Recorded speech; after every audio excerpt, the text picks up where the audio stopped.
Hi mga kajowaers, good morning po sa ating lahat. So, today is Tuesday, August 10, 2021. So, kahapon ay nag-vlog po ako about sa Vegan City ng part 1. So, ito na mga kajowaers ang part 2 ng aking vlog. So, Vegan City pa rin po tayo, pero ipapakita ko na po dito yung mga best food and best product po nila, handmade, and mga sa jar factory. And then pupunta rin po tayo sa hidden garden po nila ng Vegan City. So Vegan City is located po sa ILOCOS Sur.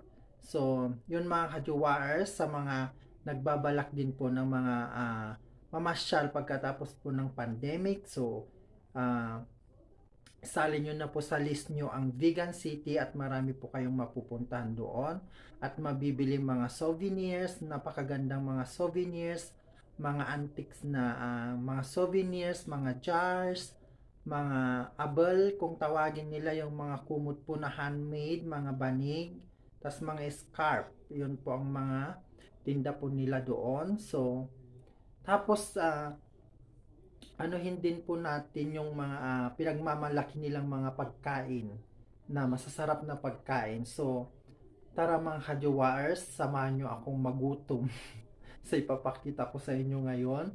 At yun nga mga kajowaers, at shout out nga pala kay Rene Trinidad na nasa Virginia.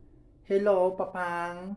So, yun mga kajowaers, shout out din kay Charlie na magbe-birthday bukas. Happy birthday, Bess. So, enjoy your day tomorrow.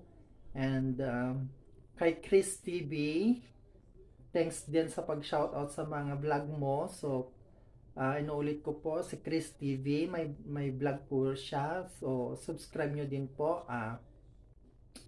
Sa mga hindi pa po nakakapanood ng aking YouTube channel, please search Baklang Walang JOWA, and please like, share, subscribe, and click the notification bell para updated po kayo sa aking mga susunod pang videos. So, ang video na ito ay para sa inyo.